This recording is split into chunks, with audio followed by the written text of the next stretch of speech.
भक्त वत्सल भगवान की, पितामह भीष्म की जय हो। भीष्म जी ने अपनी जो मति थी भगवान के चरणों में लगा करके, सूर्य भी उत्तरायण हो चुके थे और माघ का महीना आ गया था। शुक्ल एकादशी को अपने प्राण भगवान के चरणों में अपना मन लगा करके त्याग दिए हैं। और इसके बाद उनका संस्कार करने के बाद सभी पांडवों ने संस्कार किया। भगवान भी वहाँ से अपने धाम के लिए चले गए। जब भगवान गए तो साथ में अर्जुन गए, लेकिन अर्जुन को गए हुए कितने महीने हो गए? 7 महीने। अर्जुन लौट करके नहीं आए। और जब अर्जुन लौट करके नहीं आए तो धर्मराज युधिष्ठिर को बहुत शंकाएं होने लगीं और कहने लगे अपने भैया से, भीम से कहते हैं, भैया 7 महीना बीत गए, द्वारिका को गए अर्जुन और कृष्ण को। अरे साथ में कृष्ण के अर्जुन गए तो कम से कम नहीं आए तो कम से कम संदेशा भिजवा देते हैं। और ना तो वो आए ना तो कोई संदेशा आया। गता सप्ताधुना मासा भीमसेन तवानुजा नायाति कस्यवा हेतो नाम वेदेद मंजसा। भैया पूरे 7 महीने हो गए, ना तो वो आए ना तो उनका कोई संदेशा आया। हमें तो बहुत घबराहट होने लगी है। यह चर्चा हो ही रही थी, तब तक देखा कि अर्जुन आ गए। जब अर्जुन आए तो कहा, अर्जुन तुम्हारा मुख कमल थोड़ा चिंतातुर है, मालूम पड़ता है कुछ तुम्हारे मन में जो है तुम्हारा कोई जो इष्ट वस्तु होती है वह चली गई हो, ऐसा मन में प्रतीत हो रहा है। कांतिहीन तुम्हारा शरीर लग रहा है, तुम्हारी जो चमक थी चेहरे पर वह नहीं नजर आ रही महाराज। ये अश्रुपात होने लगा अर्जुन के, तो मुख लटका हुआ था। तो कहा, भैया क्या बात हुई है? कहीं ऐसा तो नहीं हो गया तुम क्षत्रिय हो, तुम्हारे सामने कोई तुम्हारी शरण में आया हो, उसको तुमने मार दिया हो? हैं? शरणागत को कभी मारना नहीं चाहिए। शरणागत को जो तजई हित अनहित अनुमान तेनर पावर पाप में तिन्हीं विलोकत हानि। शरण में कोई आ जाए वो पाप का देह हो जाते हैं, पाप का स्वरूप हो जाते हैं। शरणागत जे तजय हित अनहित अनुमान तेनर पावर पाप में तिन्हीं विलोकत हानि। कोई शरण में आया उसको मार तो नहीं दिया, कि किसी बच्चे को या वृद्ध को खाए बिना पहले तो भोजन नहीं कर लिया। देखो घर में भोजन बने तो सबसे पहले या तो वृद्ध लोग हों उनको खिलाओ, हैं? या सबसे छोटा हो उसको खिलाओ। भोजन सबसे बने सबसे पहले छोटे को या बड़े को। लेकिन भैया हम लोग कलयुग की ऐसी कीचड़ लग गई है, सबसे पहले हमें खा लेते हैं। बड़े बूढ़े हैं, कुछ भी बना उनका मन बूढ़े का और बच्चे का एक ही जैसा होता है। बूढ़े के पास ले जाओ थोड़ा खाएगा, भैया मन भर गया। बच्चे के पास थोड़ा खाएगा, पापा अब नहीं खाएंगे। हैं? तो बूढ़े और बच्चों को पहले खिलाना चाहिए। हम तो कहते हैं मंदिर जाओ या ना जाओ, अपने माता पिता की सेवा कर लो। वृद्ध माता पिता की, सब मंदिर सब तीर्थ सब हो गए। क्योंकि माँ की दुआ जब लोगे तो तुम्हारा कल्याण ही होगा। हैं? माँ की दुआ कभी खाली नहीं जाती, माँ की दुआ कभी खाली नहीं जाती। और माँ की बात भगवान से टाली नहीं जाती। और बर्तन मांज करके 5 बेटों को पाल लेती है अकेली एक माँ। बर्तन मांज कर 5 बेटों को, 4 बेटों को पाल लेती है अकेली एक माँ। पर बहू आने के बाद उन 4-5 बेटों से एक माँ पाली नहीं जाती। भैया कोई की सेवा करो या न करो, अपने माता पिता की सब सेवा करो। जब अपने माता पिता की सेवा करोगे, गणेश जी का प्रथम पूजन क्यों होता है? सब लोगों ने कहा कि सबसे पहले जो पृथ्वी की परिक्रमा करके आएगा हैं, तो वही पूजनीय बन जाएगा। अब सब अपने अपना वाहन लेकर दौड़े गणेश जी के पास चूहा। तो गणेश जी ने कहा सबसे बड़े देवी देवता जो हमारे माता पिता हैं, भोले बाबा तुरंत परिक्रमा की, सबसे पूजनीय बन गए, प्रथम पूजनीय। तो देवता कब प्रसन्न होते हैं? मंदिर में जाओ, खूब बैठ के माला करो, भजन करो, प्रसन्न नहीं होंगे। यदि हाँ तुम्हारे माता पिता भी प्रसन्न हैं, उसके बाद मंदिर में आ रहे हो, तब तो आपका मंदिर आना सार्थक है। और माता पिता को एक साड़ी नहीं, हलवा पूड़ी बनते हैं, मालपुआ बनते हैं, एक बार पूछते नहीं पिताजी खा लो, अपने आप पहले खा लेते हो, तो भगवान भी खुश होने वाला नहीं है।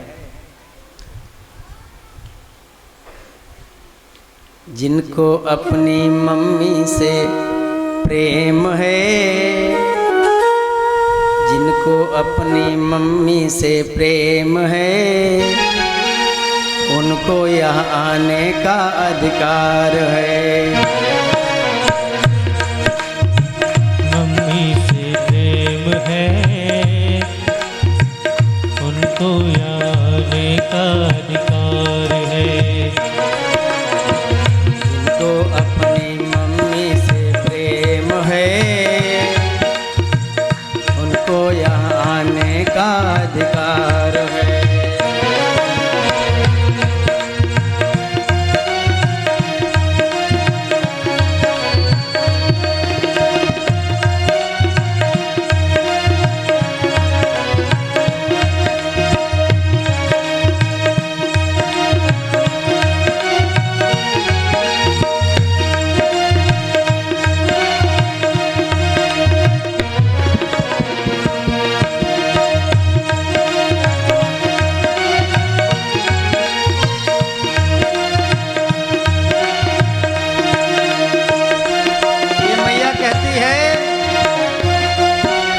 मुझको तो हलवा चना चढ़ाते हो,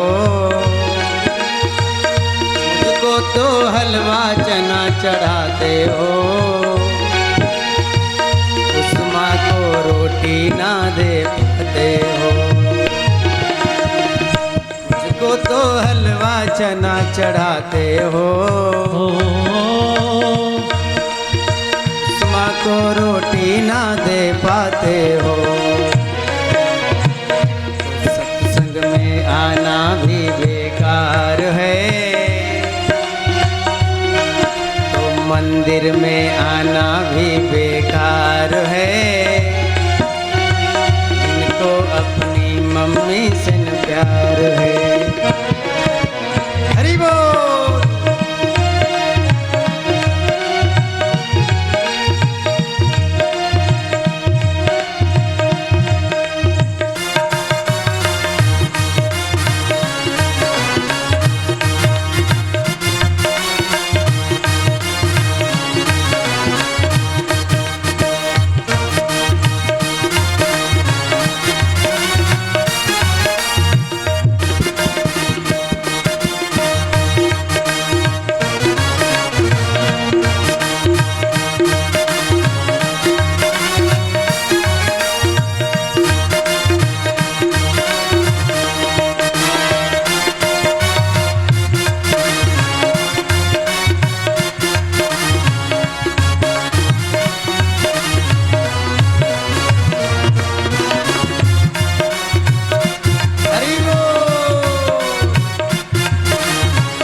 मुझको तो चुनरी लाल चढ़ाते हो,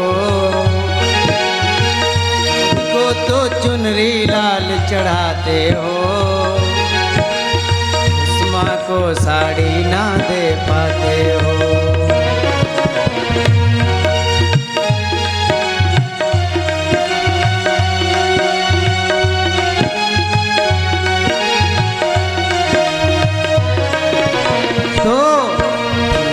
करना भी सब बेकार है, जिनको अपनी मम्मी से प्यार है। हरि बोल।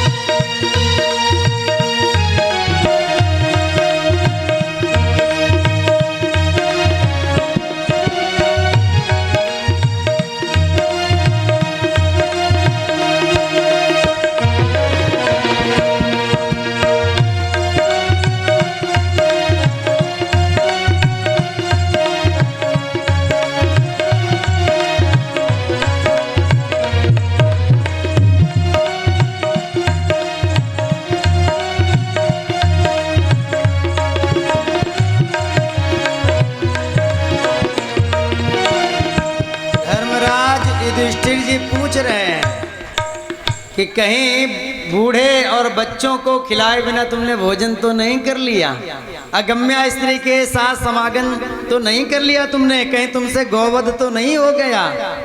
तो कहा नहीं नहीं, यह कुछ नहीं हुआ।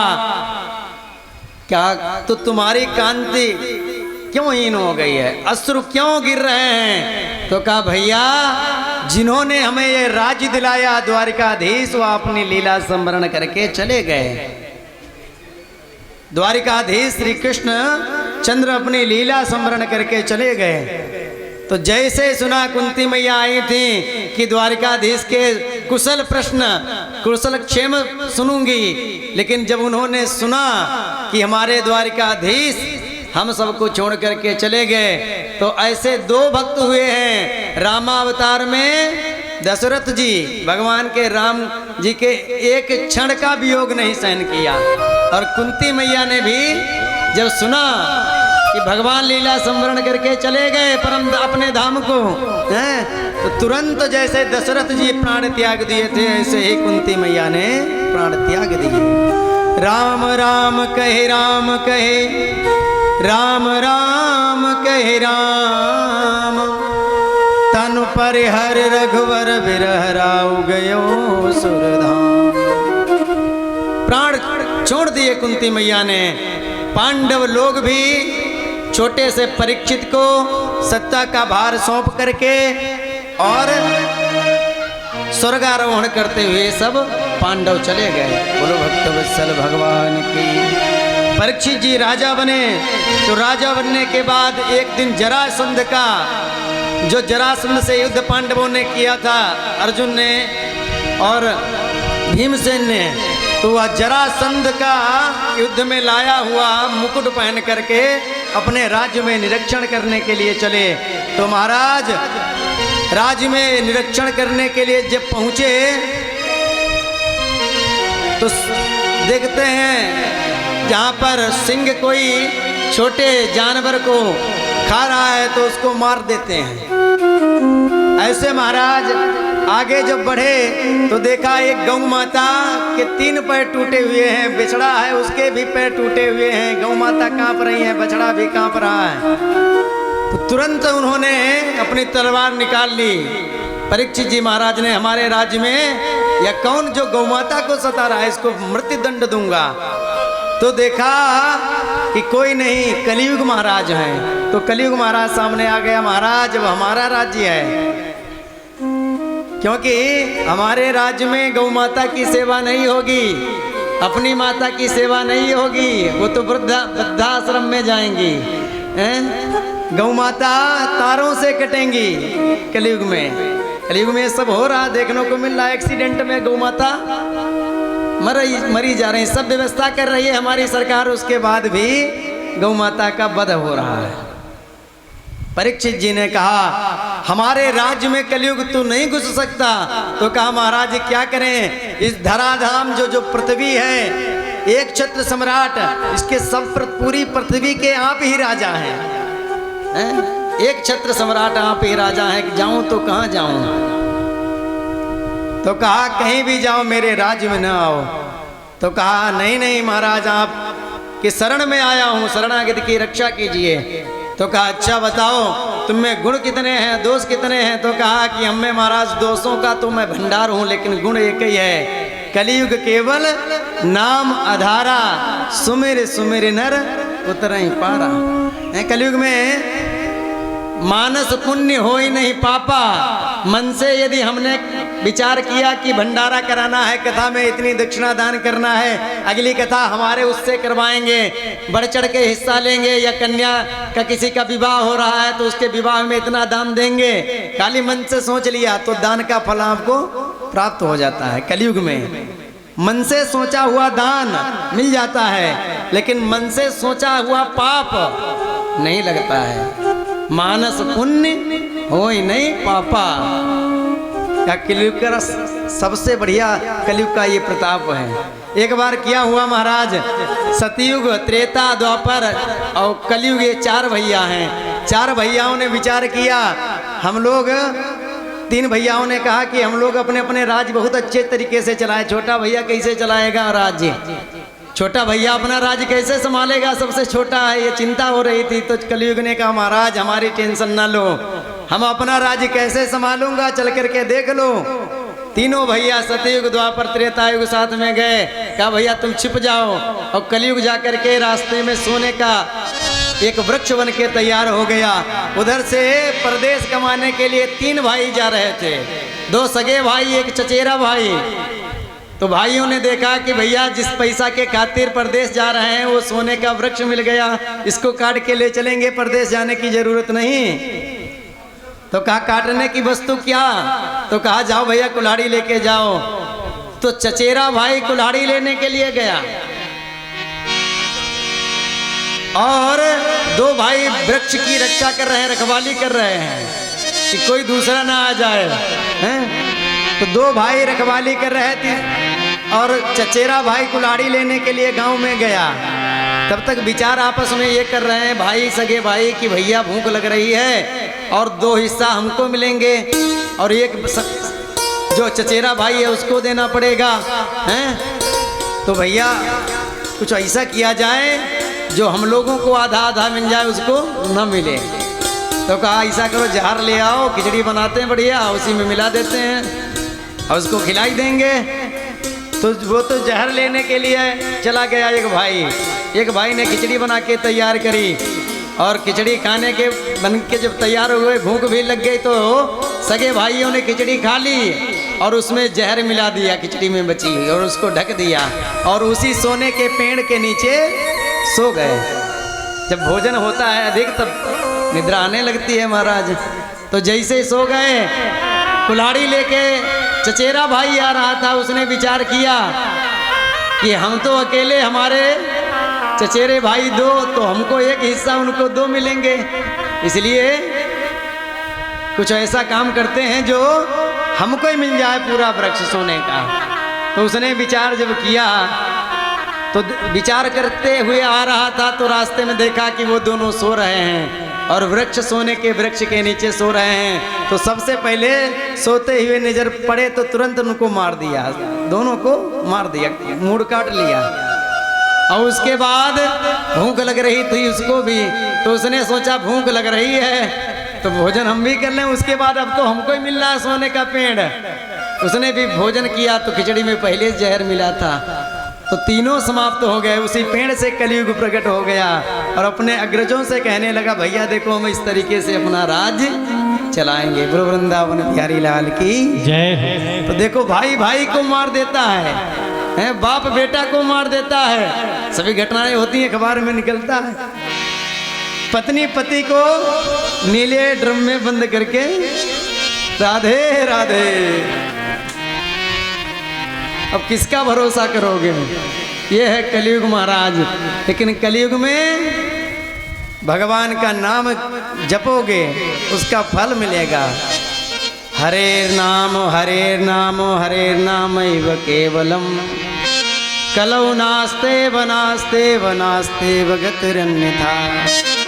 कलयुग में भगवान का नाम जपो तो उसी का आनंद महाराज रहता है। सतयुग में जो 1 लाख वर्ष तक जप पूजा पाठ ध्यान ये सब किया जाता, जो फल 1 लाख का होता है वही कलयुग में 1 दिन में मिल जाता महाराज। 24 घंटे हरे राम का आयोजन कर लो, 1 लाख वर्ष का फल प्राप्त हो जाता है कलयुग में एक दिन में। ऐसी महिमा है कलयुग की। परीक्षित जी महाराज प्रसन्न हो गए तो कहा ठीक है, तब तो एक कमरा तुमको हम दे देंगे। तो कहा महाराज एक कमरे में हमारा परिवार जो है नहीं रह पाएगा, बड़ा परिवार है। तो कहा चलो तुम पर प्रसन्न है तो तुमको 4 कमरे देते हैं। तो 4 कमरे दे दिए। कौन कौन? द्यूतम पानम स्त्रिया सूना यत्र धर्म शत्रुविधा। जहाँ पर जुआ होता हो, द्यूतम, और पानम जहाँ पर मदिरा पान होता हो, वहाँ पर कलयुग का वास। द्यूतम पानम स्त्रिया सोना, जहाँ वैश्यां स्त्रियां रहती हों वहाँ पर कलयुग का वास। और जहाँ पर जीवों की हिंसा होती हो, जैसे हमारी गौ माता को कोई पकड़ के दुष्ट ले जाए काटने के लिए, तो हम लोग जब देखेंगे तो रह पाएंगे? हैं? काट देंगे उसको भी। हैं? बोलो राधे राधे। तो कलयुग को 4 स्थान दिए। कलयुग गिड़गिड़ाता हुआ बोला महाराज जैसा स्वरूप हमारा है वैसे ही स्थान दे दिए, कम से कम एक बढ़िया स्थान दे दो जो ड्राइंग रूम बन जाए, लोग आए उनको बिठा सके मैं। हैं? तो भगवान रीझे हुए थे, भगवान के भक्त परीक्षित जी उन पर। तो कहा ठीक है एक स्थान अपने मन का मांग लो। तो कहा महाराज सोने में और निवास मिल जाता, स्वर्ण में। तो परीक्षित जी रीझे हुए थे, कहा सोने में तुम्हारा निवास है।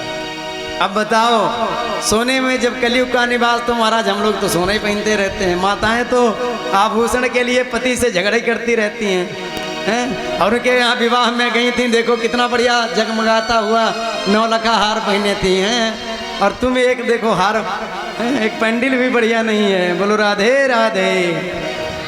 तो कलयुग का वास कैसे है? तो कहा महाराज कलयुग का वास नंबर 2 का जब धन पैदा करेंगे और नंबर 2 का धन पैदा करके सोना बनवाएंगे और फिर पहनेंगे, तो उसमें कलयुग का वास। और परिश्रम से जब धन पैदा करके और सोना बनवाएंगे, उसके बाद भगवान को अर्पण करेंगे, क्योंकि सबसे पहले कोई नई वस्तु ला तो भगवान को पधराओ उसमें। सोना बनवाओ तो भगवान के ऊपर पहना दो, वस्त्र पहनो, सब में दोष है। भोजन करते हैं उसमें भी दोष, वस्त्र में भी दोष। जब भगवान को निवेदित कर दी जाती है फिर उसमें दोष नहीं रहता है। तुम ही निवेदित भोजन करही, तुम ही निवेदित भोजन करही, तुम ही भोजन करही, तुम ही वेदित। हरि बोल।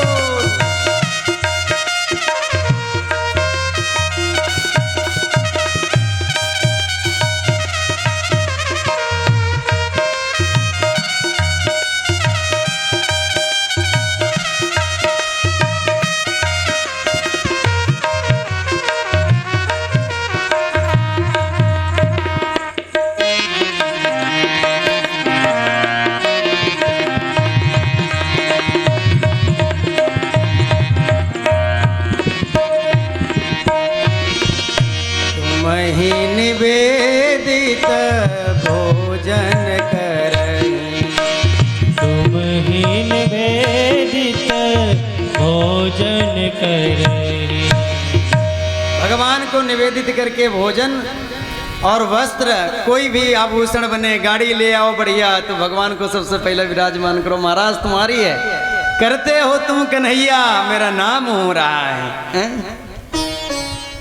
जब गाड़ी में भगवान को बिठा दोगे, महाराज आपका है ये सब, हम तो खाली आपके दास हैं, नौकर हैं, सेवक हैं। महाराज करते सब आप हो। जब हम अभिमान कर लेते हैं कि हम सब कर रहे हैं, तो अभिमान तो भगवान का भोजन है। लेकिन अभिमान ना करो, परिश्रम तुम करो, लेकिन कहो महाराज आप ही कर रहे हो, करते हो तुम कन्हैया, मेरा नाम हो रहा है। प्रभु आपकी कृपा से सब काम हो रहा है। जब ये भाव हो जाएगा तब कोई फिर दोष नहीं रहेगा, क्योंकि एकादश स्कंद में भगवान कहते हैं धातु नाम अस्मिकांचनम, यहाँ पर कह रहे हैं कलयुग का वास, तो उसमें कह रहे हैं सोने में हमारा वास है। गीता में भी भगवान कहते हैं धातु नाम अस्मिकांचनम, सोने में हमारा वास है। इसलिए कोई भी मंदिर बनवाते हैं तो सोने का जल होता है उसमें।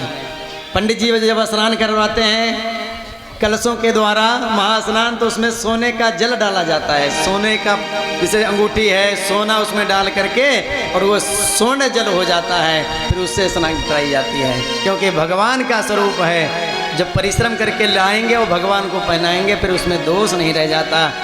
इसके बाद जैसे ही आगे बढ़े, कलयुग को स्थान देने के बाद परीक्षित जी, तो आगे समीक मुनि की कुटिया पड़ी, भूख लग रही थी, प्यास लग रही थी, तो कहा महाराज प्यास लग रही है, कोई पानी पिलाओ, कोई पानी पिलाओ। लेकिन कोई उधर से प्रत्युत्तर नहीं आया। जब नहीं आया तो विचार करने लगे, बाबा तो बैठे हैं लेकिन सोच रहे हैं कौन राजा के चक्कर में पड़े हैं, इनका स्वागत करना पड़ेगा जब राजा आए हैं, इसलिए इनके स्वागत के चक्कर में कौन पड़े। तो गए, कहा ये मृषा समाधि है, यानी कि ढोंगी का रूप बना लिया इन्होंने, हमको देखकर आंख मीच ली हैं, समाधि थोड़ी ना है, इन्होंने मृषा समाधि धारण कर ली। तो इसलिए तुरंत एक धनुष कोटि से सर्प उठाया, उठा करके जैसे गले में डाला तो सर्प जब डाल दिया, उनकी समाधि तो सच्ची थी, सच्चे संत थे, लेकिन भूल हो गई, सच्चे को नकली समझ बैठे हैं। और प्रताप भानु की कथा आती है रामचरितमानस में, नकली को सच्चे समझ बैठे तो उनका भी नाश हो गया और इनका भी। भाई असली को संत को समझने में यदि गड़बड़ कर दिया तो फिर महाराज, अरे हम लोग कैसे समझ सकते हैं। भगवान की अर्धांगिनी माता सीता जी भी नहीं समझ पाई, जब रावण भेष बना करके बदल करके ब्राह्मण था और दगा करके आया और सीता को हरने के उद्देश्य से भिक्षा का खाली उसने सोंग बनाया है? तो क्या हुआ, जब दगा करके आया तो सीता को हर के ले गया, लेकिन उसी सीता माता के द्वारा उसका सर्वनाश हो गया। दगा किसी का सगा नहीं है, दगा किसी का सगा नहीं है, किया नहीं करके देखो, जिसने जिसने दगा किया है जाके उसके घर दगा किसी का सगा नहीं है, ना मानो करके देखो, जिसने जिसका दगा किया है जाके उसके घर देखो।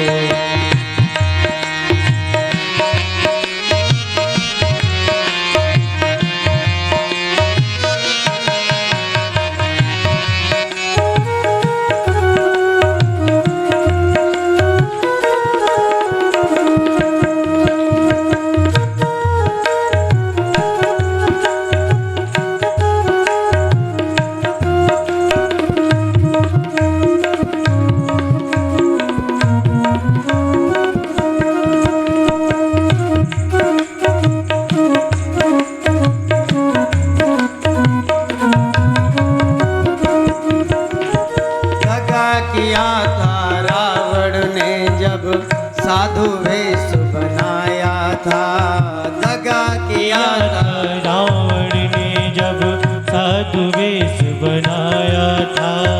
भिक्षा लेने गया था लेकिन सीता को हर लाया था। भिक्षा लेने गया था लेकिन सीता को हर लाया था। लंका नगरी राख बनाई, लंका नगरी राख बनाई, पल भर में रघुवर देखो, जिसने जिसने दगा किया है जाके उसके घर देखो।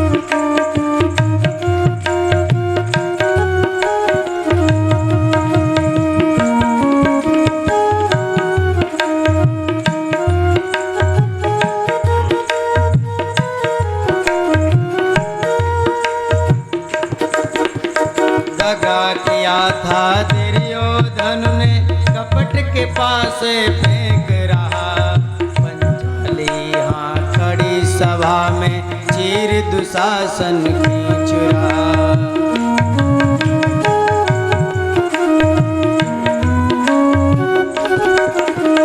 दगा किया था दुर्योधन ने कपट के पास फेंक रहा पंचाली हाँ खड़ी सभा में चीर दुशासन की चुरा। बिना शत्रु के वंश मिटाया बिना शत्रु के वंश मिटाया भर भर में रघुवर देखो जिसने जिसने दगा किया है जाकर उसके घर देखो।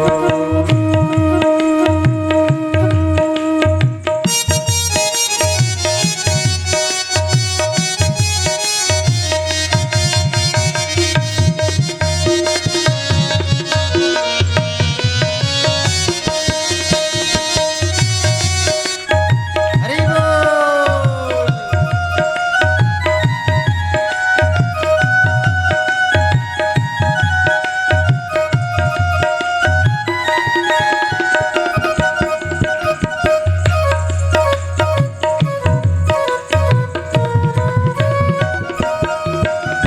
दगा किसी का सगा नहीं है दगा किसी का सगा नहीं है किया नहीं करके देखो जिसने जिसने दगा किया है उसके घर देखो जिसने जिसने दगा किया आके उसके घर देखो।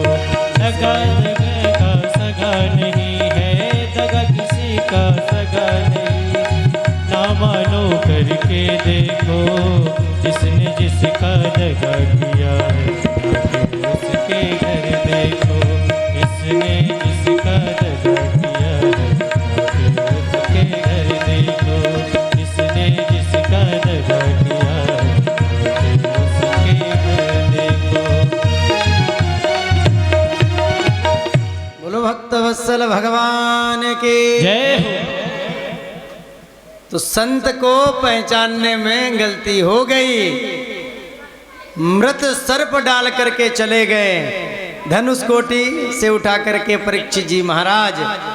तो परीक्षित जी महाराज तो चले गए लेकिन इधर क्या हुआ कुछ बच्चों ने देखा तो दौड़ते हुए समीक ऋषि का जो पुत्र था वह कौशिक नदी में स्नान कर रहा था बच्चों के साथ में स्नान करके खेल रहा था। तो जैसे बच्चों ने बताया कि तुम्हारे पिता के गले में मृत सर्प डाल करके राजा परीक्षित जी चले गए हैं तो उसको इतना क्रोध आया कि हमारे पिताजी का अपमान करके राजा चले गए। तुरंत उसने जल लिया हाथ में कौशिक नदी का और हाथ में जल लेकर के परीक्षित जी को श्राप दे दिया। इति लंघित मर्यादम तक्षका सप्तमे हनि दंक्षते इसम कुलांगारम चोदितो में तदद्रुहम। इस कुलांगार ने इस राजा परीक्षित ने हमारे पिता का अपमान किया है तक्षक नाग के द्वारा इसकी मृत्यु हो जाएगी मैं इसे ऐसा श्राप देता हूँ क्योंकि नाग के द्वारा अपमान किया है। तो परीक्षित जी को जब पता चला तो परीक्षित जी महाराज दौड़े दौड़े आए और जब दौड़े दौड़े आए सब राजपाट छोड़ दिया गंगा जी के पास में आकर के पूछने लगे महाराज मरने वाले प्राणी को क्या करना चाहिए। परीक्षित जी यह भी पूछ सकते थे कि महाराज हमको श्राप लगा है तो हम क्या करें उपाय क्योंकि ब्राह्मण बालक ने श्राप दे दिया है सप्तम दिवस तक्षक नाग हमें डसलेगा मृत्यु हो जाएगी। पूछ सकते थे यार लेकिन नहीं पूछा। उन्होंने पूछा कि महाराज मरने वाले प्राणी को क्या करना चाहिए। ये हम लोगों के लिए पूछा क्योंकि मरने वाले खाली परीक्षित जी थोड़ी न हैं हम सब लोग जो आया है सो जाएगा। राजा रंक फकीर कोई सिंहासन चढ़ी चला कोई जात बांधे जंजीर। इसलिए सबको मरना है तो सब एक मुख दूसरे का संत लोग मुख देख रहे थे इसका उपाय क्या बताया जाए क्या उत्तर दिया जाए। तब तक वहीं पर 16 वर्षीय श्री सुखदेव जी महाराज का आगमन हुआ जैसे ही श्री सुखदेव जी महाराज आए तो सब ऋषि मुनि खड़े होकर के स्वागत किए, सम्मान किए। जैसे ही स्वागत सम्मान किया तो परीक्षित जी को लगा कि यह कोई बालक साधारण बालक नहीं है, यहाँ हजारों वर्ष की आयु वाले संत महात्मा बैठे हैं, वह खड़े होकर के स्वागत सम्मान कर रहे हैं, इसलिए कोई साधारण बालक नहीं है। और तुरंत परीक्षित जी महाराज ने भी उनका विधिवत पूजन किया और पूजन के बाद हाथ जोड़ करके पूछा, महाराज मरने वाले प्राणी को क्या करना चाहिए? तो परीक्षित जी महाराज ने जब पूछा मरने वाले प्राणी को क्या करना चाहिए, तो कहा कि मरने वाले प्राणी को जब बहुत ज़्यादा घबराना नहीं चाहिए। हाँ, जब हम लोग हमारा अंतिम समय हो आता है सबका, तो हम लोग घबराने लगते हैं कि जिंदगी भर परिश्रम करके यह कोठी बनवाई, बंगला बनवाया, इतना धन संपत्ति इकट्ठा किया, हमारे पोता नाती, इतना बड़ा हरा भरा परिवार सब छूटा जा रहा है एक मिनट में है? तो घबराहट होने लगती है, काहे कि यह सब छूटने की, और छोड़ना सबको है, ये पक्की बात है, और 7 ही दिन में छोड़ना है। तो जब अंतिम समय आए तो घबराहट नहीं होनी चाहिए, भगवान की याद होनी चाहिए। तो कहा भगवान की याद उस समय नहीं आती महाराज, जब डर होता है तब भगवान की भी याद, यमदूत का डर होता है तब याद नहीं आती। तो कहा महाराज और क्या करना चाहिए? तो कहा उसको बैठ करके भगवान की पूजा करनी चाहिए। तो कहा महाराज बैठ कैसे सकता है? कहा कुछ लोग तो हैं उनको पता ही चल जाता है, जिनको कैंसर हो उनको पता चल जाता है हम थोड़े दिन के मेहमान हैं, लेकिन घर वाले उनको नहीं बताते कि इनके कैंसर है, लेकिन वो समझ जाते हैं, लेकिन उसके बाद भी वो भजन नहीं करते, और सब बातें करेंगे लेकिन भगवान का भजन नहीं करेंगे। उस समय उनको भजन करना चाहिए। जितासनो जित श्वासो, सबसे पहले अपने आसन को जीतना चाहिए, जितासनो, और फिर जित श्वासो, फिर जित संगो, फिर जब संग भी जीत जाएगा, क्योंकि जब तक आसन नहीं जीता जाएगा तब तक आप बैठे घुटने दर्द करने लगे हैं, तो फिर आसन चेंज कर लिया, फिर घुटने दुखने लगे, फिर दूसरा तीसरा आसन चेंज कर लिया। तो सबसे पहले पूजा पाठ करने में आसन को जीतना चाहिए, जितासनो, और जब आसन जीत जाए तो जित श्वासो, श्वास पर विजय प्राप्त करो, और फिर इंद्रियों पर विजय प्राप्त करो, और उसके बाद संग पर भी विजय प्राप्त करो। बीड़ी पीने वाले का संग करोगे तो तुमको बीड़ी पीना सिखा देगा, हैं? और मदिरा पान करने वाले का संग करोगे तो मदिरा पान करना सिखा देगा।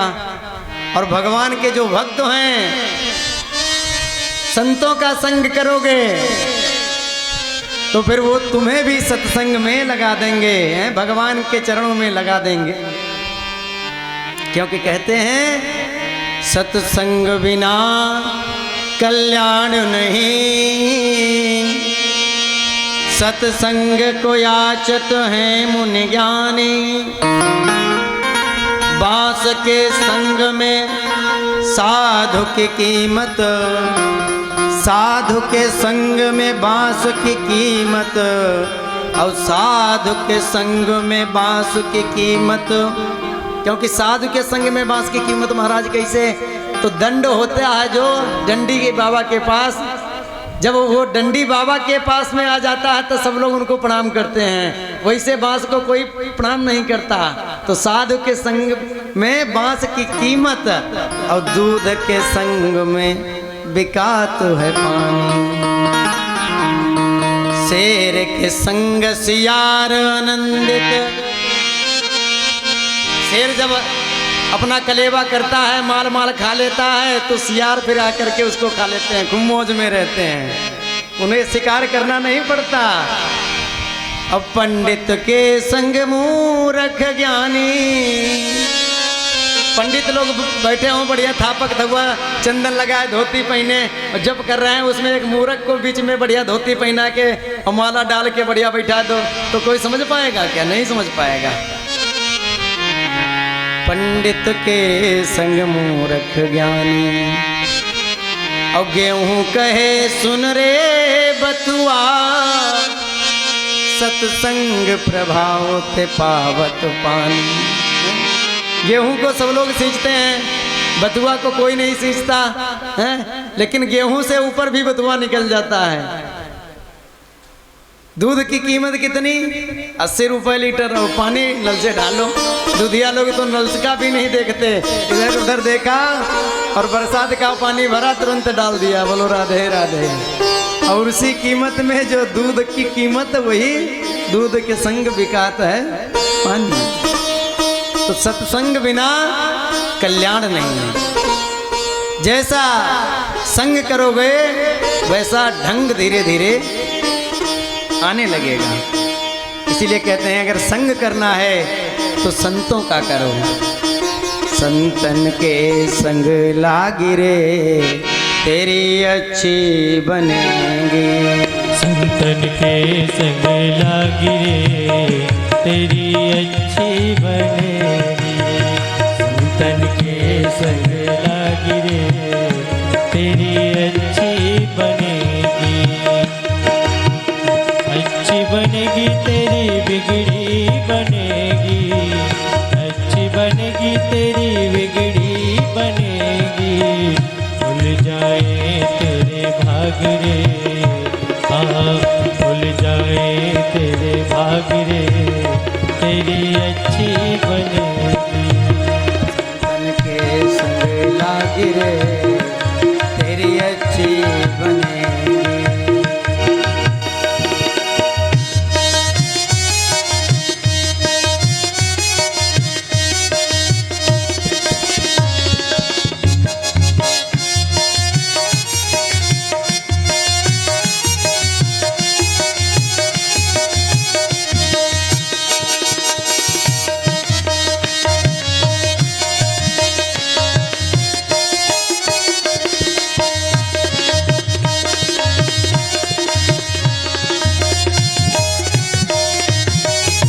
महाराज संतों का संग करके किसी की अच्छी बनी है कि खाली संग ही करें हैं?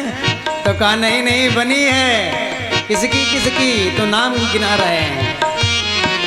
ध्रुव जी की बन गई, प्रहलादों की बन गई। ध्रुव जी की बन गई, प्रहलादों की बन गई। ध्रुव जी की बन गई, प्रहलादों की बन गई। ध्रुव जी की बन गई, प्रहलादों की बन गई। नाम सुमेरे में लाग रे तेरी अच्छी बनेगी। नाम सुमेरे में लाग रे तेरी अच्छी बनेगी। संतन के संग लाग रे तेरी अच्छी बनेगी। संतन के संग लाग रे तेरी अच्छी बनेगी। तो संत भगवान की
कागा से तुहे हंस करेंगे, कागा से तोहे हंस करेंगे, कागा से तुहे हंस करेंगे, कागा से तोहे हंस करेंगे। इसका क्या मतलब है कागा से तुहे हंस करेंगे? तो कहा महाराज एक हंस का बच्चा उड़ने का, छोटा सा बच्चा प्रयास कर रहा था, अभ्यास कर रहा था उड़ने का, लेकिन उड़ने का अभ्यास करते करते एक कीचड़ में गिर गया तो सब कीचड़ उसके लग गई, काला काला हो गया। तब तक उधर से कौवा आए बैठे थे और वहीं से कौवा उड़ने लगे, तो हंस का बच्चा कौवों के साथ में उड़ने लगा। उधर से हंस जा रहा था, उसने सोचा कि अपने आप को भूल गया है, इसलिए तुरंत हंस आया और कहा तू इन कौवों के साथ में क्यों जा रहा है? कहा नहीं नहीं महाराज, ये हमारे जाति के हैं। कैसे? कहा देखो हम काले तो ये काले, तो हमारी जाति के हैं। आप तो महाराज श्वेत हैं, धवल हैं। कहा नहीं नहीं तू हमारा बेटा है। कहा कैसे? तुरंत उसको पकड़ लिया हंस ने और एक मान सरोवर में जाकर के स्नान कराया, और जैसे स्नान कराया तो महाराज श्वेत निकल आया, धवल। तो कहने लगा कि महाराज मैं तो अपने आप को भूल गया था।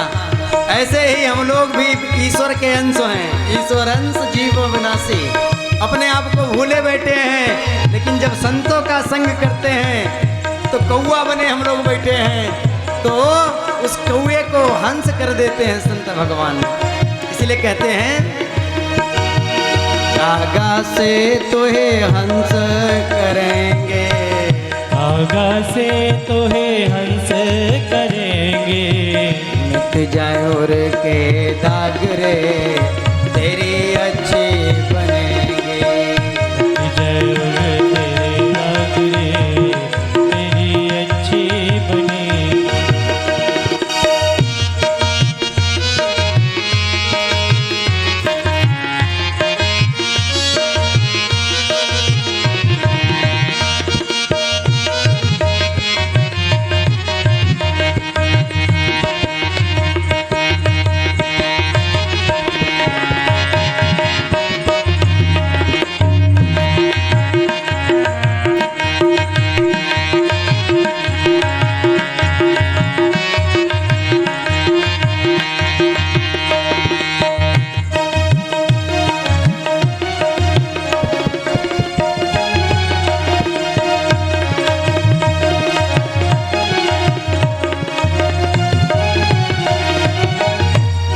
हम लोग संग नहीं जीतेंगे तब तक कल्याण होने वाला नहीं है। जिता सनो जित संगो, जिता सनो जित श्वासो जित संगो जितेंद्रिया, और स्थूले भगवतो रूपे मना संधार योद्धिया। या संसार में जो कुछ दिखाई पड़ रहा है यह सब भगवान का स्वरूप है। विराट रूप में भगवान विराजमान है, क्योंकि भगवान कुत्ते में भी है। यहाँ यदि मंदिर में कुत्ता घुसा है तो लोग डंडा मार देते हैं, लेकिन भैया उसमें भी भगवान हैं। जब दृष्टि बदल जाएगी, संतों का संग करोगे, तभी तुम्हारा कल्याण हो जाएगा। क्योंकि मंदिर में इसलिए आया जाता है, मंदिर में भगवान तो हैं, लेकिन मंदिर में एक केंद्र बिंदु है भगवान का। जब मंदिर में भगवान दिखाई पड़ जाएंगे, यदि मंदिर में भी तुमको मूर्ति नजर आ रही है तो इसके मतलब तुम पक्के भक्त नहीं हो। और मंदिर में जाके तुम्हें भगवान दिखाई पड़ने लग जाएं तो समझ जाओ कि हाँ अब भक्ति बढ़ने लगी है। और फिर चलते फिरते प्राणियों में भगवान के दर्शन होने लग जाएं तो समझ जाओ कि हाँ अब हमारा कल्याण हो जाएगा। बोलो भक्त वत्सल भगवान की जय हो। और ऐसे दिव्य उपदेश दिया। और इसके बाद मैत्रेय जी का और विदुर जी का भी संवाद परीक्षित जी महाराज को श्रवण कराया। और इसके बाद परीक्षित जी महाराज ने प्रश्न कर दिया कि महाराज सृष्टि भगवान कैसे रचते हैं, तो इसका थोड़ा विस्तार से बताइए।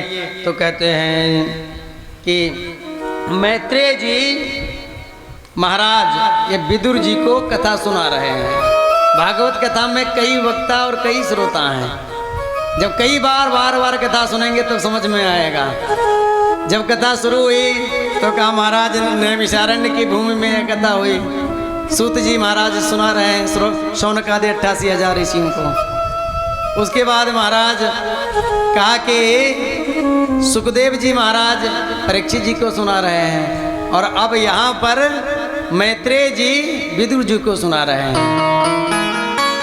तो विदुर जी को इसलिए सुना रहे हैं कि भगवान किसी का ऋण रखते नहीं। भगवान का नियम है जो तू आवे एक पग मैं आऊं पग 60।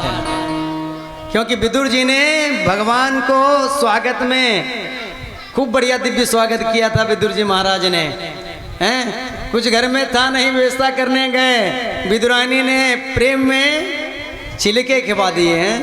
केला फेंक रही हैं, छिलका खिलाई रही हैं।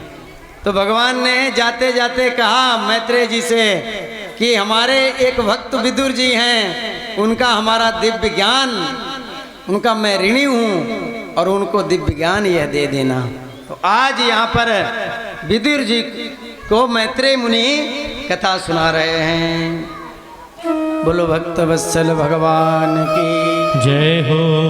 कि सबसे पहले इस सृष्टि में जल ही जल था, जल के अतिरिक्त और कुछ नहीं था। उसके बाद भगवान ने विचार किया, नारायण भगवान ने, कि सृष्टि रचनी चाहिए। तो भगवान के नाभि से कमल निकला और कमल से ब्रह्मा जी का जन्म हुआ। ब्रह्मा जी ने मन में विचार किया मैं कौन हूँ, को हम लोग भी जन्म जब हमारा होता है तो हम लोग भी रोते हैं, क्या करते हैं, हम कहाँ आ गए। ऐसे ब्रह्मा बाबा भी विचार कर रहे हैं हम कौन है, को हम। तो इनके कान में 2 शब्द सुनाई पड़े, ता और पा। ब्रह्मा बाबा तुम तप करो तब पता चलेगा तुम कौन हो। तो ब्रह्मा बाबा ने हजारों वर्षों तक तप किया। तब जब तप किया तो चारों इधर देखना चाहते थे, 4 मुख लग गए। तब भगवान की दिव्य या भागवत जो चतुश्लोकी भागवत है यही कान में सुनाई पड़ी कि ब्रह्मा तुम सृष्टि करो। तब भगवान ने जब यह चतुश्लोकी नारायण भगवान ने भागवत दी तो ब्रह्मा बाबा ने सृष्टि की और सृष्टि में सबसे पहले 4 पुत्रों को जन्म दिया, जिनका नाम है सनक, सनंदन, सनातन और सनत कुमार। ब्रह्मा बाबा ने कहा तुम भी सृष्टि करो। तो उन्होंने कहा कि महाराज हम सृष्टि के चक्कर में नहीं पड़ेंगे। तो क्या करोगे? तो कहा हम तो भगवान का भजन करेंगे। ब्रह्मा बाबा को क्रोध आ गया, हमारे बेटा होकर के हमारी बात नहीं मानते। पिता को क्रोध आता है जब बेटा बात ना माने। कुछ लोग विनोद में कहते हैं कि महाराज जब ब्रह्मा बाबा के पहले बेटा बात नहीं माने, ब्रह्मा बाबा ने कहा सृष्टि करो, उन्होंने कहा नहीं सृष्टि नहीं करेंगे, हम तो भगवान का भजन करेंगे। तो आजकल के बेटा यदि माता पिता की बात नहीं मानते तो इसमें आश्चर्य नहीं करना चाहिए। बोलो राधे राधे। ब्रह्मा बाबा को क्रोध आया तो भ्रकुटी का भेदन करके रुद्र भगवान का अवतार हो गया, भोले बाबा प्रकट हो गए। बोलो शंकर भगवान की। शंकर भगवान जब रुद्र भगवान का प्राकट्य हुआ तो भगवान भोले बाबा ने कहा महाराज हमको प्रकट किया है, हमारा काम किया। तो भोले बाबा ने कहा सृष्टि करो। तो कहा जैसी आज्ञा। भोले बाबा भूत प्रेत पिशाच डाकनी साकनी तैयार करने लगे। जब सब तैयार होने लगे तो जो ब्रह्मा बाबा सृष्टि कर रहे हैं, ब्रह्मा बाबा की सृष्टि को भोले बाबा की सृष्टि खाने लगी। हाँ, भूत प्रेत सब खाने लगे। ब्रह्मा बाबा आए कि इतनी सृष्टि करते हमारी सृष्टि दिखाई नहीं पड़ती, कहाँ चली गई। तो ब्रह्मा बाबा आए, देखे कि भोले बाबा के जो गण हैं ये सबको खा रहे हैं हमारी सृष्टि को। भोले बाबा से कहा तुम सृष्टि ऐसी ना करो, हमारे सृष्टि को खाए जा रही है तुम्हारी की हुई सृष्टि। तो क्या करें महाराज? भोले बाबा ने कहा क्या करें? तो कहा तुम हरि का भजन करो। तब से भोले बाबा अहरनिश भगवान प्रभु श्री राम जी का भजन करने लगे। बोलो भक्त वत्सल भगवान की। और इसके बाद 10 पुत्र फिर ब्रह्मा बाबा ने प्रकट किए। मरीचि, अत्रि, अंगिरा, पुलस्त्य, पुलह, क्रतु, भृग, वशिष्ठ और दक्ष और देवर्षि नारद 10 बेटा प्रकट कर दिए।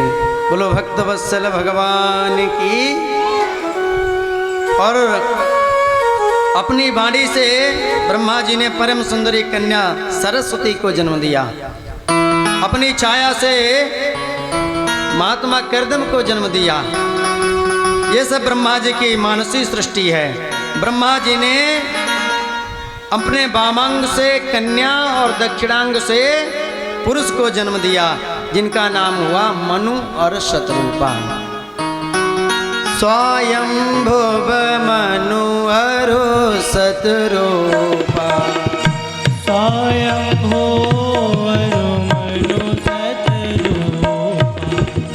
जिनते भई नर सृष्टि अनुपा। जिनते भई नर सृष्टि अनुपा।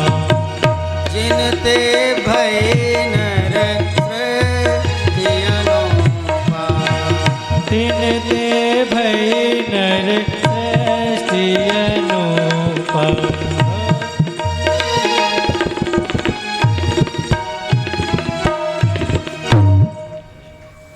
ताली बजा दो, इतना बढ़िया बजाते हैं हमारे भैया, देखो आनंद आ जाता है। बोलो वृंदावन बिहारी लाल की। तो मनु महाराज की 5 संतानें हुई। मनुस्तु शतरूपायाम तिस्रा कन्याश जगिरे। आकुतिर्देव होतिश्च प्रसूति विश्रुता। तो मनु महाराज की 5 संतानें, 3 बिटिया और 2 बेटा। तो बेटों की चर्चा बाद में कही, पहले बिटियाओं की चर्चा सुनाई और उसमें भी मझली बिटिया की चर्चा पहले। मझली बिटिया जो हैं उनका नाम है देवहूति, जिनका विवाह महात्मा कर्दम ऋषि के साथ हुआ और उनके घर में साक्षात नारायण भगवान ही पधारे कपिल भगवान के रूप में, इसलिए इनकी बात पहले नंबर पर कही। नहीं तो पहली बेटी की चर्चा पहले सुनानी चाहिए थी, लेकिन मझली बेटी की चर्चा क्यों सुनाई? क्योंकि इनके यहाँ साक्षात कपिल भगवान पधारे। बोलो कपिल भगवान की जय। जिन्होंने सांख्य शास्त्र का उपदेश अपनी माता को दिया और माता गंगा माता जल के रूप में प्रवाहित हो गई और जाकर के कपिल भगवान ने सांख्य शास्त्र का उपदेश देने के बाद माता को सागर में जाकर के समाधि लगा ली, जिसे जब हम लोग जाते हैं, जब मकर संक्रांति होती है, गंगा सागर, वही कपिल भगवान की समाधि है, उनके दर्शन करने के लिए हम लोग जाते हैं। बोलो वृंदावन बिहारी लाल की। और सबसे जो बड़ी बेटी थी उसका विवाह, उनका नाम था आकुति, उनका विवाह किया प्रजापति रुचि प्रजापति के साथ। रुचि प्रजापति के साथ उनका विवाह संपन्न किया। बोलो वृंदावन बिहारी लाल की जय हो।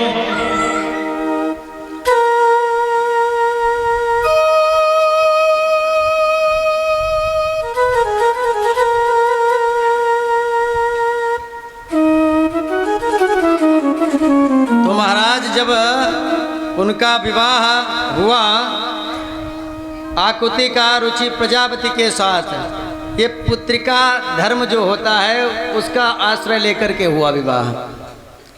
ये समझते हैं पुत्रिका आश्रय क्या समझते हैं? आप लोग नहीं समझते हैं। पुत्रिका आश्रय उसे कहते हैं कि हमने बिटिया का विवाह किया और हमारे बेटा नहीं है, तो बिटिया का जब विवाह किया तो उसमें विवाह के समय हमने शर्त रख दी कि बिटिया का जो बेटा होगा वो ननिहाल में रहेगा, नाना के पास।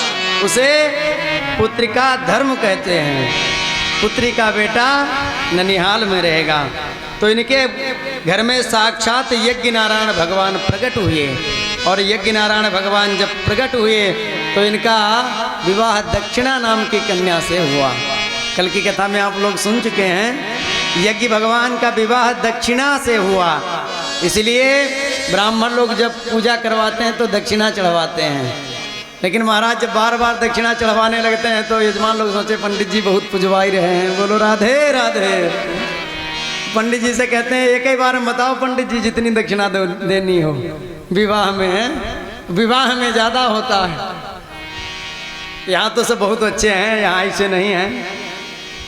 तो दक्षिणा इसलिए चढ़ाई जाती है कि यज्ञ नारायण भगवान की पत्नी है।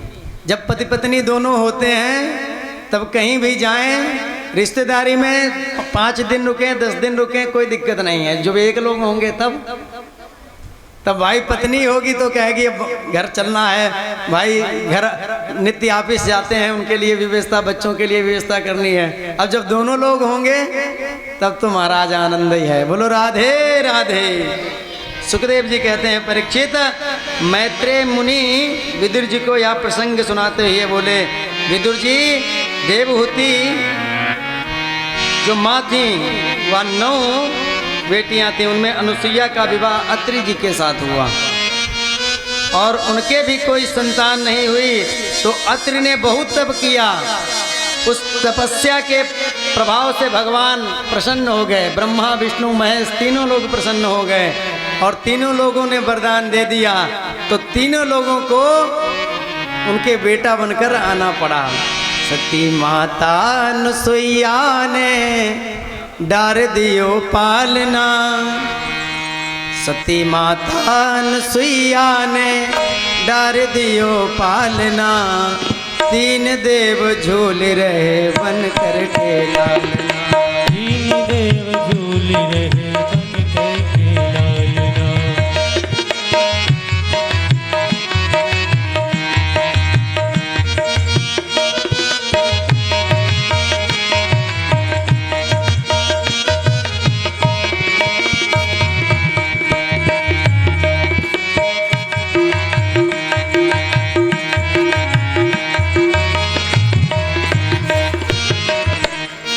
बाद महाराज चंद्रमा से, ब्रह्मा जी के अंश से चंद्रमा का जन्म हुआ, शिव जी के अंश से दुर्वासा का जन्म हुआ और नारायण भगवान के अंश से दत्तात्रेय जी का भगवान का जन्म हुआ। तीनों ने वरदान दिया तो तीनों लोग बेटा के रूप में प्रकट हो गए। बोलो भक्तवत्सल भगवान की जय हो। सोमो भूत ब्राह्मणों सेन दत्तो विष्णोस्तु योगवेद, दुर्वासा शंकरस्यांशो निबोधांगिरिषा प्रजा। मैत्रेय मुनि कहते हैं विदुर जी, मनु महाराज की सबसे जो छोटी बेटी थी प्रसूति देवी, उनका विवाह प्रजापति दक्ष के साथ में किया गया। सबसे छोटी बिटिया का विवाह किसके साथ? दक्ष।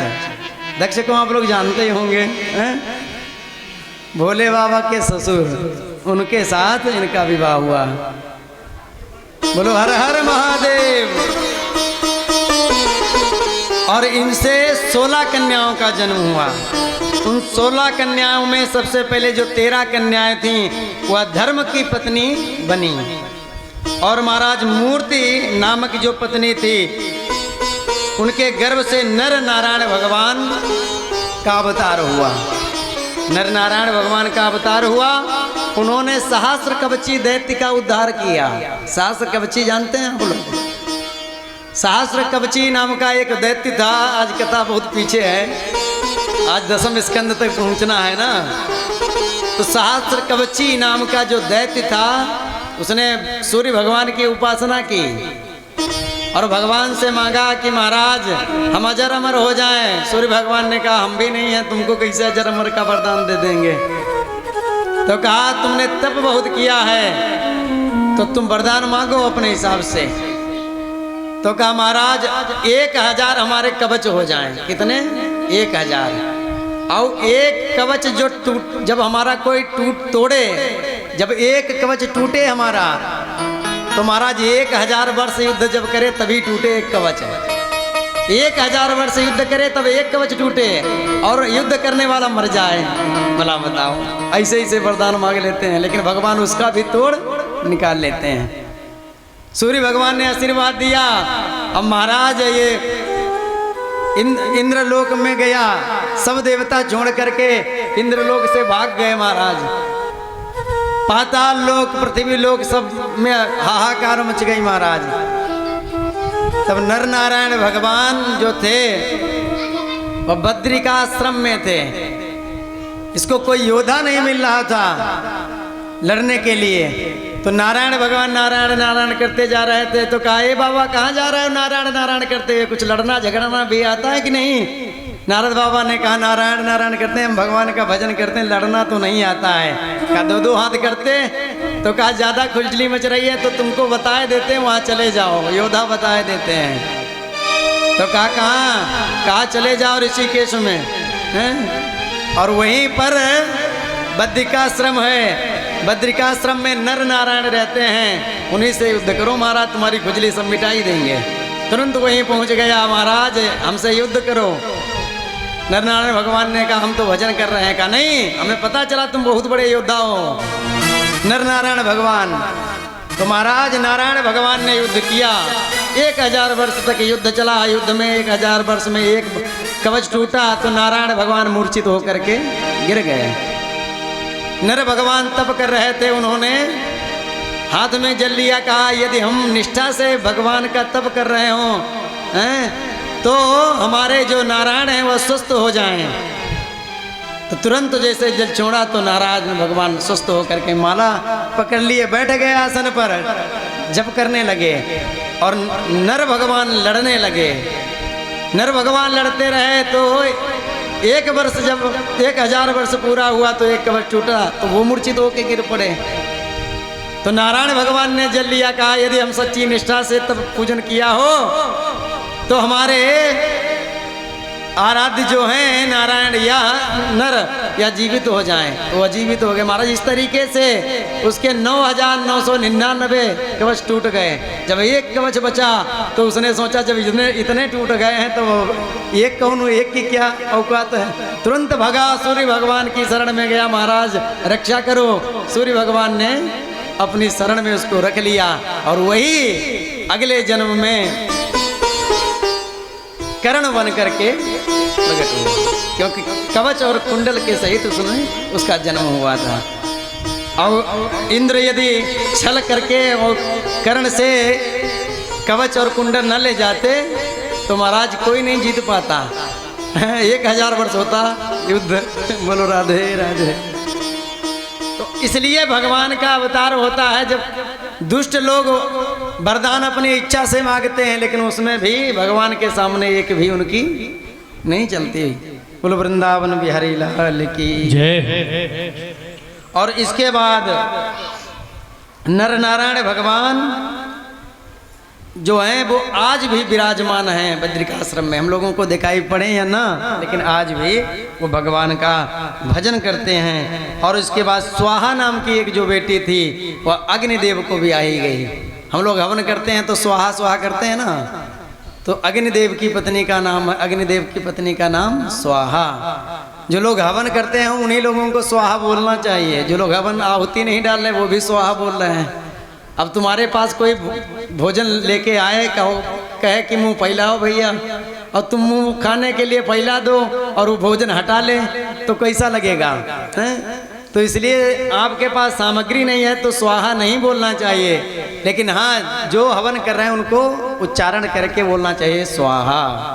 क्योंकि जब पत्नी खिलाती है महाराज ना तो आनंद बहुत आता है। देखो जब बारात होती है ना, बारात में जब वही इंतजार होता है जयमाला के बाद, जब दूल्हा दुल्हन को खिलाती है दुल्हन दूल्हा को, फिर देखो कैसे खिलाते हैं एक दूसरे को। बोलो राधे राधे। दोनों प्रसन्न होते हैं। और महाराज एक जो सुधा नाम की पत्नी थी वह पितरों को ब्याही गई। सुधा नाम की पत्नी पितरों को। इसमें तर्पण जब किया जाता तो सुधा, तस्मै सुधा नमः, तस्मै सुधा नमः, स्वाहा नहीं बोला जाता, तस्मै सुधा नमः।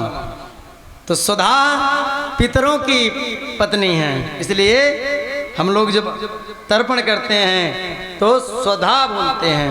और एक बेटी शंकर को भी आई जिनका नाम हुआ सती। सती देवी शिव पत्नी हैं, लेकिन उनके कोई संतान नहीं हुई। परीक्षित जी महाराज चौक गए, महाराज उनके संतान क्यों नहीं हुई?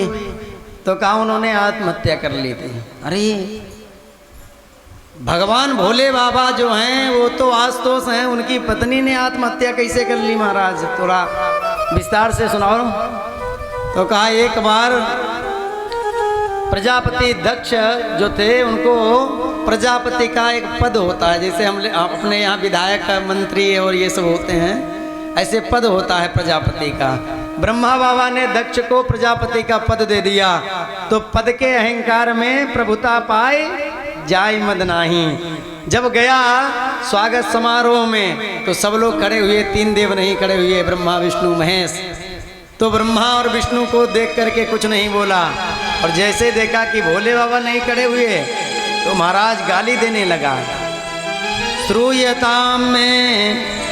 श्रूयताम ब्रह्मरसयो में सहदेवा सहगनयः साधूनामृतो वृत्तम नाज्ञाना न चमत्सरात्।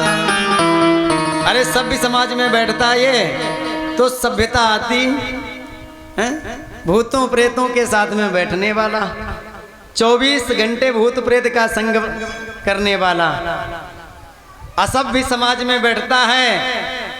और सभ्य समाज चल रहा हो, उसमें एक भी व्यक्ति असभ्य आ जाए तो समाज का महाराज पूरा सभा का मजाक किरकिरा कर देता है।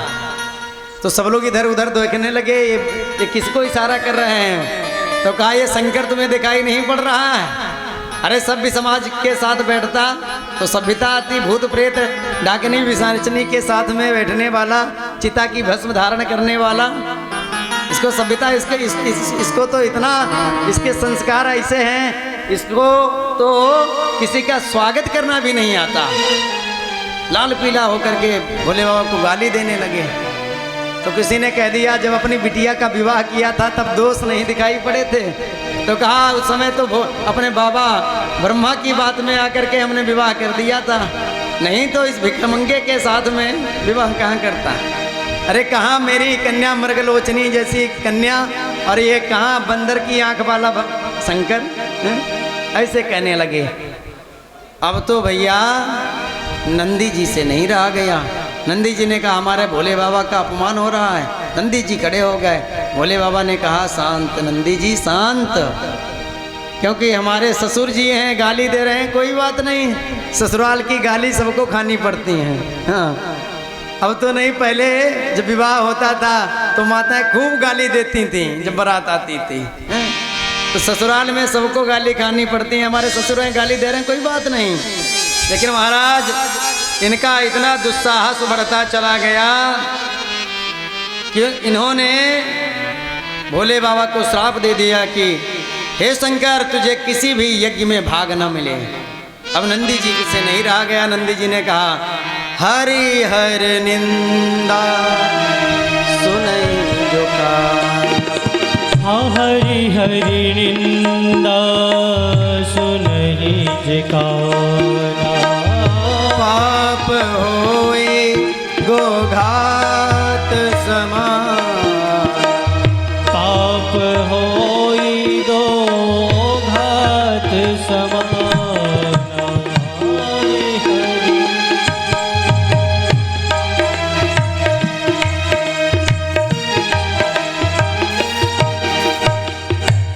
क्योंकि स्वामी की निंदा नहीं सुननी चाहिए। हरि हर, हरि माने नारायण, हर माने भोले बाबा, हरि हर निंदा नहीं सुननी चाहिए। और हमारे इष्ट देव हैं भोले बाबा, तो इनकी निंदा मैं नहीं सुन सकता।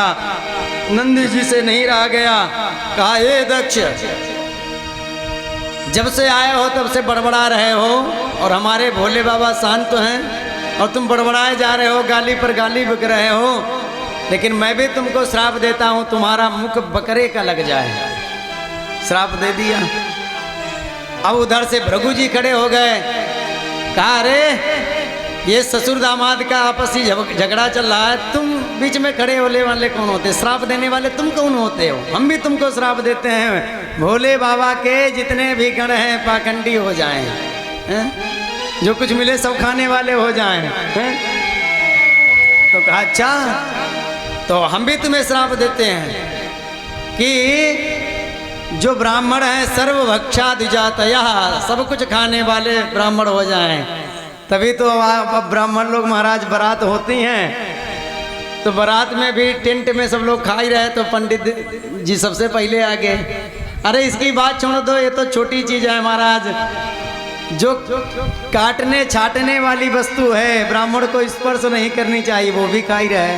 सर्वभक्षादि जातया, सब कुछ खाए जा रहे हैं पंडित लोग, देखते हैं आप सब लोग देखते होंगे। बहुत कम ही ऐसे ब्राह्मण हैं जो मदिरा और मांस न खाते हों, हैं? जब ज़्यादा ऐसे हो जाएंगे सर्वभक्षादि जातया, तो उनका सम्मान फिर नहीं होगा। बोलो वृंदावन बिहारी लाल की। भोले बाबा ने सबको शांत किया, शांत हो जाओ, चलो। भोले बाबा ने कहा यहाँ तो स्वागत समारोह हो रहा था, यहाँ तो श्राप समारोह शुरू हो गया। भोले बाबा सबको लेकर के अपनों गुणों को कैलाश पर्वत पर पहुंच गए।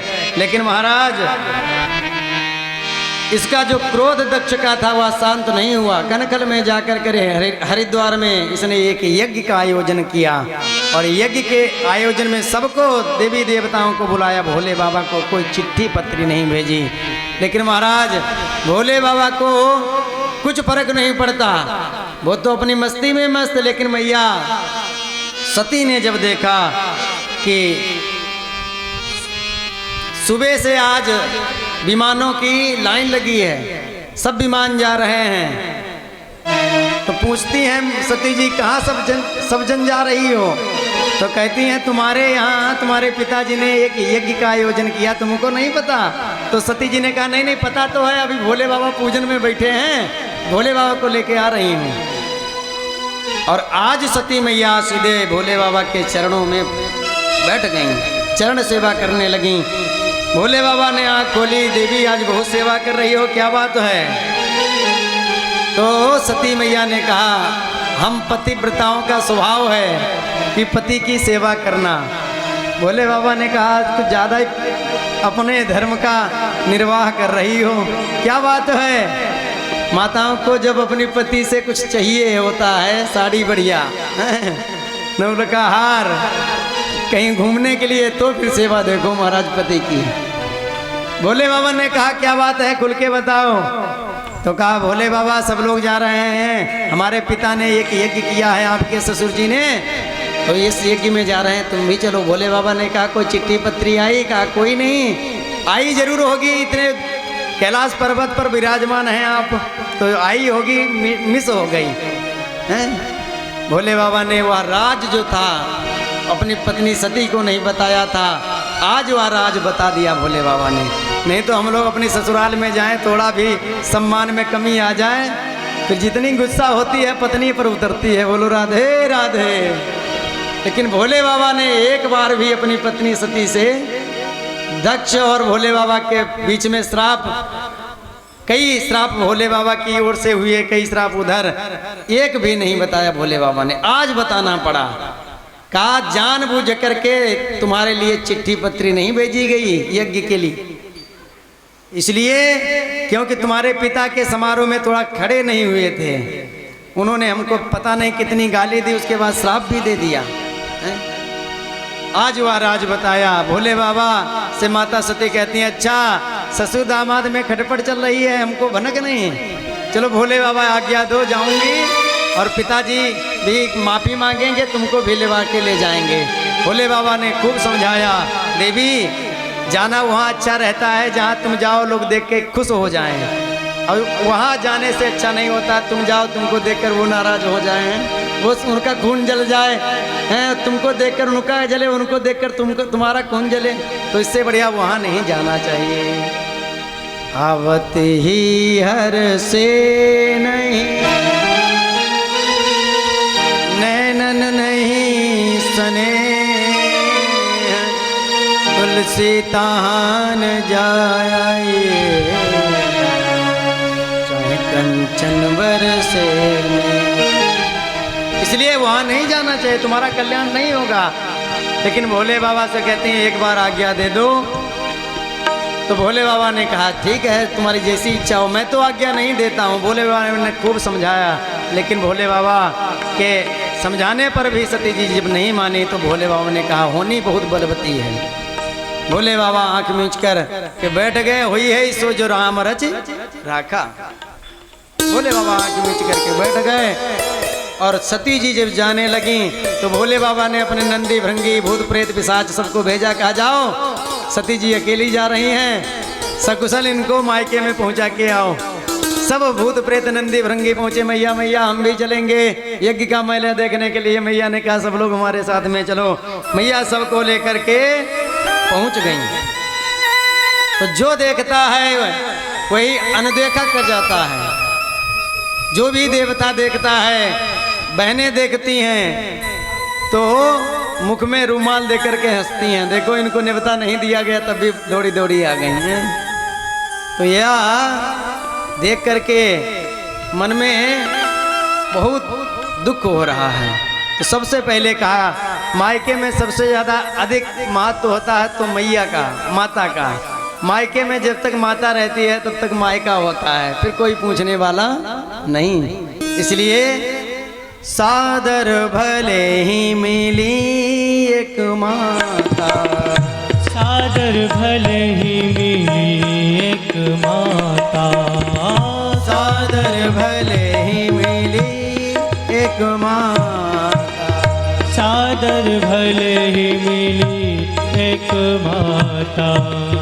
भगनी मिली बहुत मुस्काता, भगनी मिली बहुत मुस्काता, भगनी मिली बहुत मुस्काता।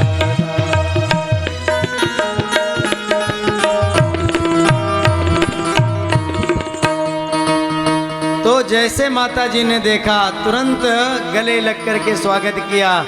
तो माता से कहने लगी सती जी मैया सबसे ज्यादा पिताजी हमको मानते थे, लेकिन आज थोड़ी सी खटपट हुई और हमको भूल गए हैं। पिताजी कहाँ? तब कहा कि यज्ञशाला में है। तो तुरंत कहा माता जी तुमसे बाद को मिलूंगी, पहले पिताजी से मिलती हूँ। पिताजी से मिलने के लिए यज्ञशाला में गई तो देखा कि छोटे छोटे देवी देवताओं का भाग है। पिता ने देखा अनदेखा कर दिया, लेकिन छोटे छोटे देवी देवताओं का भाग है और भोले बाबा का कोई भी भाग यज्ञ में नहीं है। अपना अपमान तो सह गई, लेकिन भोले बाबा का अपमान नहीं सहन कर पाई और आज क्रोधित होकर के अपना वह शरीर उस यज्ञ में समाप्त कर दिया।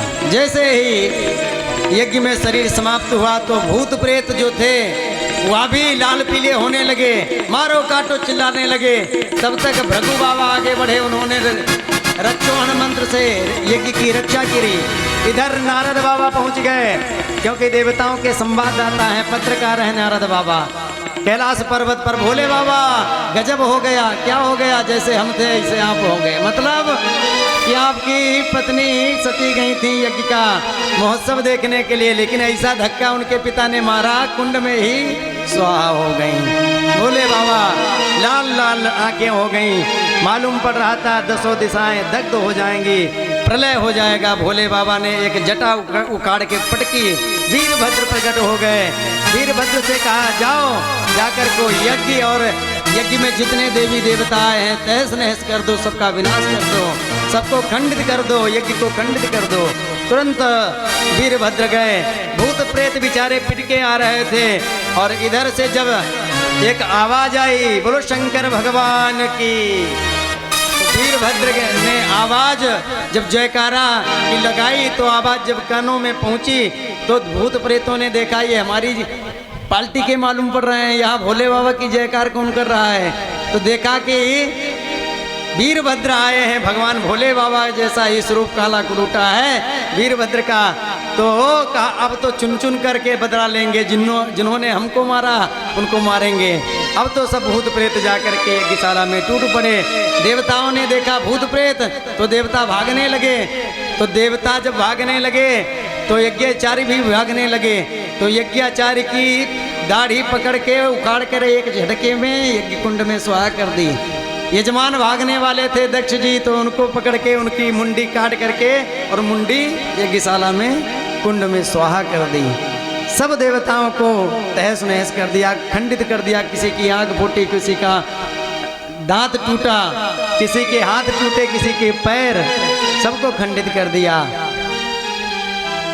और जब खंडित हो गए, कुछ भूत प्रेत, भंडारा भी चल रहा था, तो भंडारे में बड़े बड़े भगोने थे, रायता बन रहा था, किसी में खीर बन रही थी, किसी में सब्जी। तो उसी में भंडारे में कुछ भूत प्रेत पहुंच गए और डुबकी मार मार कर हर हर महादेव रायते के पात्र में ही डुबकी मारने लगे। सब तहस नहस कर दिया। देवता बेचारे ब्रह्मा बाबा के पास खंडित होकर के पहुंचे। किसी का हाथ टूटा, किसी का पैर। भोले बाबा से कहा महाराज हम तो भाग लेने गए थे। ब्रह्मा बाबा से कहा, तो ब्रह्मा बाबा ने कहा हम 3 लोग नहीं गए, ब्रह्मा विष्णु महेश, तो तुम लोग बिना विचारे कैसे ही पहुंच गए हैं?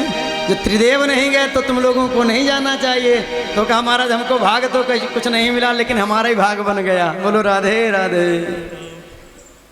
तो कहा बिना विचारे जो करें सो पाछे पछताएं, अब काम बिगाड़े आपनो जग में हो हंसाए।